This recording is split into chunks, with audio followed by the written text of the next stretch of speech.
game. Caitlin Clark erupted on them numerous of times in this matchup. Stephanie White erupted. Caitlin Clark literally had to get pulled away from referees to keep from getting technicals. This was by far the worst ref game I've seen in a mighty long time. I mean, like, it looked like they wanted Caitlin Clark to be hurt, or they wanted something bad to happen to Caitlin, bro.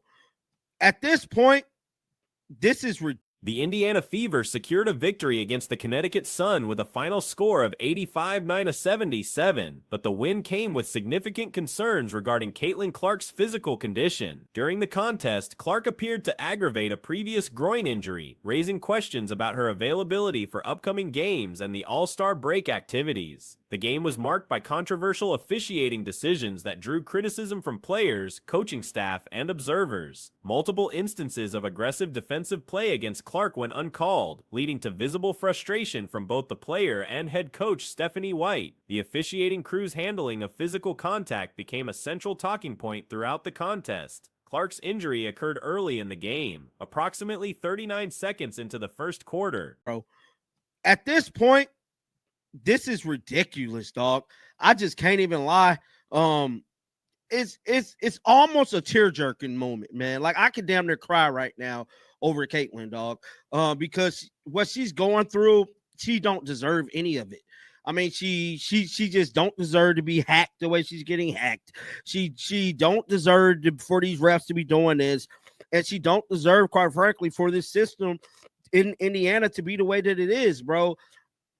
No one could have expected. Video footage shows her immediately grabbing her leg area and displaying visible discomfort. The incident prompted concerns about the cumulative effect of physical play she has endured throughout the season. Medical evaluation will be necessary to determine the severity of the injury. The emotional toll of the situation became evident as Clark was seen covering her face with a towel while sitting on the bench. Her distress appeared to stem from both physical pain and frustration with the officiating that allowed such aggressive defensive tactics. This moment highlighted the mental and physical challenges she faces as a high-profile rookie. In Indiana to be the way that it is, bro.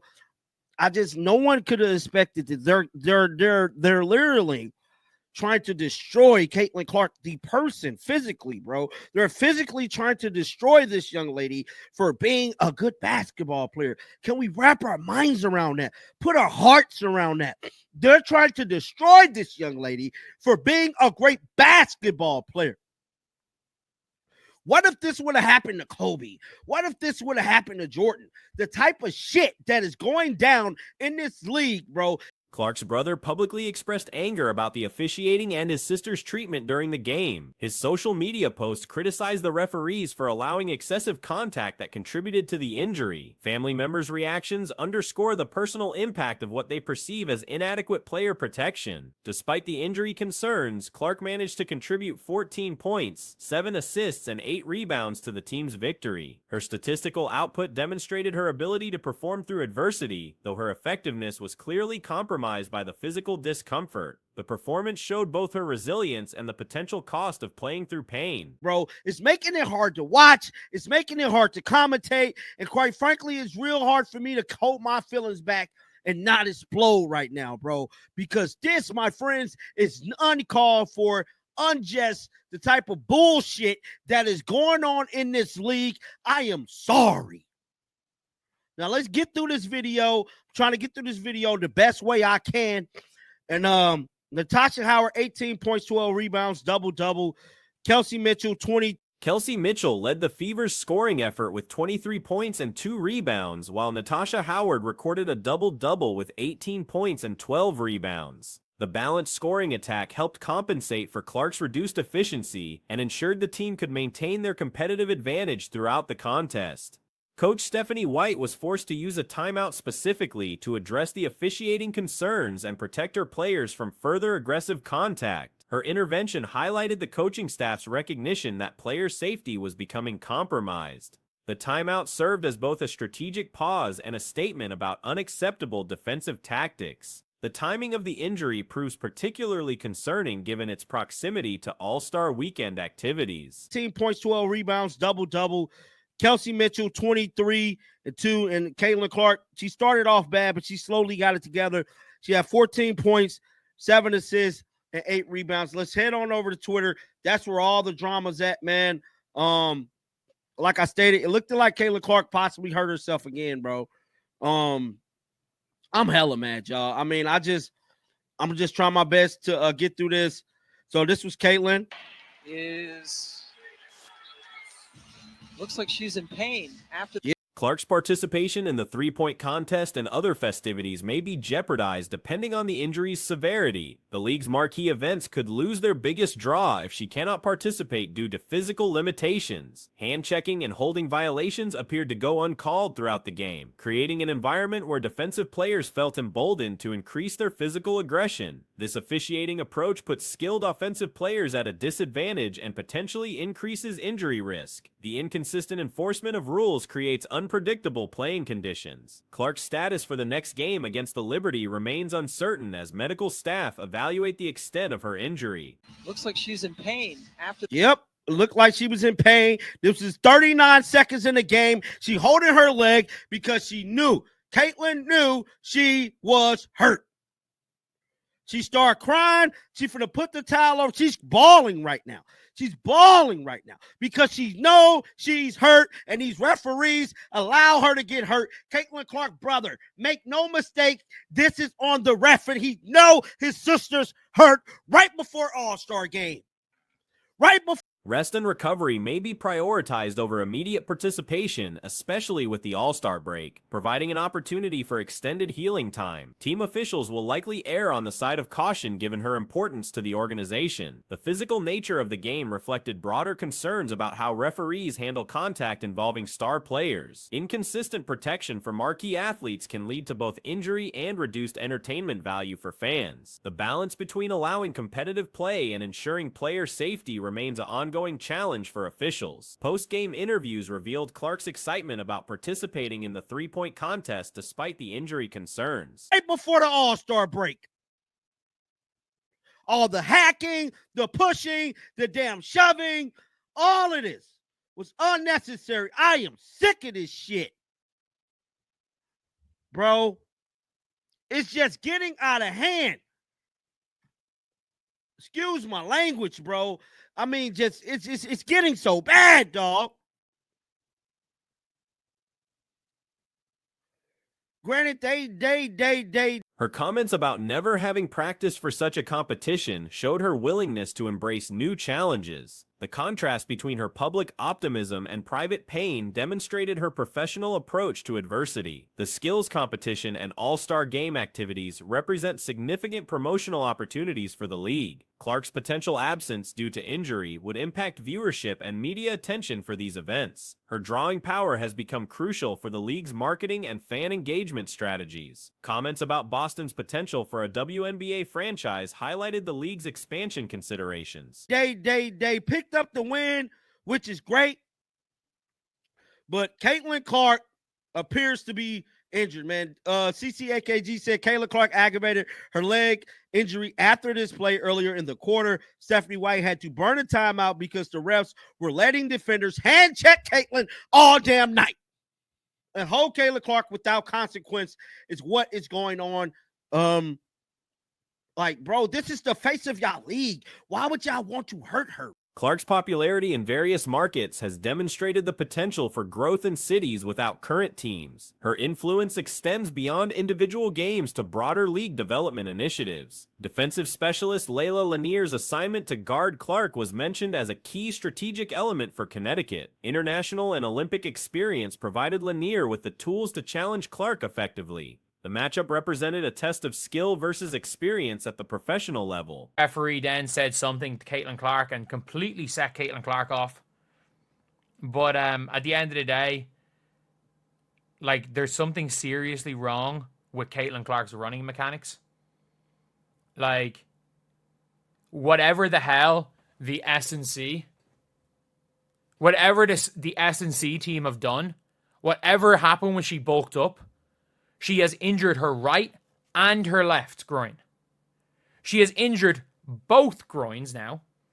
The Connecticut Sun's recent improvements included incorporating players with international experience and defensive versatility. Their ability to pressure Clark physically and mentally reflected strategic adjustments aimed at neutralizing her impact. These tactical approaches have become common as teams study her playing patterns. The game's outcome improved Indiana's record to 12 Nats 10, maintaining their playoff positioning despite the injury concerns. 5 players reached double-figure scoring, demonstrating the team's depth and ability to contribute when their star player faces difficulties. Both groins now, and she has injured her right and her left quad. She's injured both of them. There's something wrong with her mechanics. And yes, that is affecting the running, that is affecting the shooting. There is something wrong with her mechanics, and that S&C team has a lot to answer for. The strength and conditioning team that she has had that has bulked her up has a lot to answer for. The coaching staff that tried to bulk her up has a lot to answer for. Because I'm sorry, you don't get groin strains in. This balanced approach could prove crucial if Clark misses extended time. Emotional reactions from players, family members, and observers reflected the personal investment in Clark's success and well-being. The intersection of athletic competition and human concern created a complex narrative around her professional journey. These moments remind observers that athletes face real consequences beyond statistical outcomes. The officiating controversy will likely prompt discussions about rule enforcement and player protection policies. Both of them. You don't get 2 groin strains on different groins unless there's something mechanically wrong. But anyway, we're going to talk about the game right here, because at this stage it almost seems like it doesn't matter too much. But for the Connecticut Sun, Layla Lacan was fantastic. Absolutely fantastic. She was unbelievable. I have to say, she's like... League officials may need to address how contact is called when involving high-profile players. Consistency in officiating remains essential for maintaining competitive integrity and player safety. Future games will test both Clark's physical recovery and the team's ability to compete without her at full capacity. The experience gained from playing through adversity could benefit the organization's long-term development. However, immediate concerns focus on proper healing and injury prevention strategies. She has just turned 20. She turned 20 a month ago. She is the youngest player in a WNBA rotation, and Malonga is barely in a rotation. She's the youngest player that's playing meaningful minutes in the WNBA, and she's fantastic. Absolutely fantastic for Layla Lacan. She was brilliant. I thought Anissa Morrow was not very good. I thought Sanaya Rivers did a really good job in that game. I thought JC Sheldon was awful. One thing's for sure, Caitlin Clark will always outplay JC Sheldon no matter how bad she is. The Indiana Fever secured their 3rd consecutive victory, though the triumph came with significant concerns following another injury to their star player. The contest itself proved disappointing for most of its duration, with only the final quarter providing compelling basketball action. Caitlin Clark delivered an exceptional 4th quarter performance, scoring 9 crucial points to lead her team's comeback effort. This late-game surge represented a stark contrast to her struggles throughout the first 3 quarters, where she appeared out of rhythm and ineffective. The dramatic improvement in the final period demonstrated her ability to elevate performance when games hang in the balance. Clark will always outplay JC Sheldon no matter how bad she is. Tina Charles, I don't know how she got away with, again, punching Aaliyah Boss in the face. I do not know how. I don't know how she got away with literally turning and clocking Aaliyah Boss in the face. But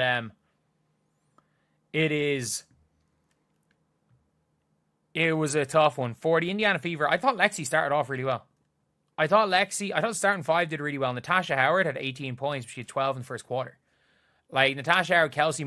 However, the victory celebration was overshadowed by Clark sustaining another groin injury, this time affecting her opposite leg from previous ailments. This development raises serious questions about her physical conditioning and training methods. The pattern of bilateral injuries across multiple muscle groups suggests underlying mechanical issues rather than isolated incidents. Clark has now suffered injuries to both groins and both quadriceps muscles, an unusual pattern that points to fundamental problems with her movement mechanics. The strength and conditioning program implemented during the offseason appears to have contributed to these recurring issues. Howard had 18 points, but she had 12 in the first quarter. Like, Natasha Howard, Kelsey Mitchell was really good in the first quarter again. Second half was a bit of a different story for the two of them. they started off really well, and they were a big reason why we had 29 the first quarter. And then everything kind of went like Stephanie White, obviously trying to play Caitlin, put Caitlin on a minutes restriction. She doesn't like being on a minutes restriction. Clearly, she's just hurt. She's just hurt. There's something wrong with the mechanics of her running. Like, we're not even going to blame that for the minutes. I don't understand why she keeps getting put in for 2 and 3 minutes. The rapid muscle mass increase designed to help her withstand physical contact may have compromised her natural movement patterns. The officiating during the contest drew criticism for inconsistent calls and missed infractions. Aaliyah Boston absorbed what appeared to be an intentional strike to the face without receiving appropriate protection from referees. Additionally, officials made comments to Clark that visibly agitated her, adding unnecessary tension to an already physical contest. For the Connecticut Sun, several players delivered noteworthy performances. Spells. Like, if you have a muscle injury, that's the worst thing that you can do. That's the worst thing you can do. But at the end of the day, it's a tough one. It's a tough one. But at the end of the day, it was a really rough couple of quarters. Sophie Cunningham, again, excellent. Aaliyah Boston. Caitlin and Aaliyah Boston were both garbage through 2.5 quarters, and both of them. Aaliyah Boston was aggressive. Leah Lean emerged as the standout contributor, showcasing remarkable skill for someone who recently turned 20 years old. As the youngest player receiving significant minutes across the entire WNBA, her development trajectory appears extremely promising. Her performance level suggests she could become a cornerstone player for Connecticut's future success. Alyssa Thomas struggled to maintain her typical impact level, while Dijanai Carrington provided solid contributions throughout the contest. J.C. Sheldon's performance remained problematic, continuing a pattern where Clark consistently outperforms her regardless of circumstances. In the fourth, she was getting to the free throw line. Caitlin was fantastic in the fourth quarter. She was absolutely fantastic in the fourth quarter. Like, you live by Caitlin, you die by Caitlin. Plus 21 on the floor. She was plus 21. They did not function today when she was off the floor, which is going to be scary when she's gone. The only positive is they function better with Ari McDonald than they do without, than they did when Caitlin Clark wasn't there. Tina Charles managed to avoid consequences for what appeared to be intentional contact with Boston, highlighting the officiating inconsistencies that plagued the game. Indiana's starting lineup began the contest effectively, with several players contributing to a strong opening quarter. Natasha Howard recorded 18 points, including 12 in the first period alone. Kelsey Mitchell also provided early offensive production, helping establish the team's initial advantage with 29 first-quarter points. However, the team's performance deteriorated significantly in subsequent quarters.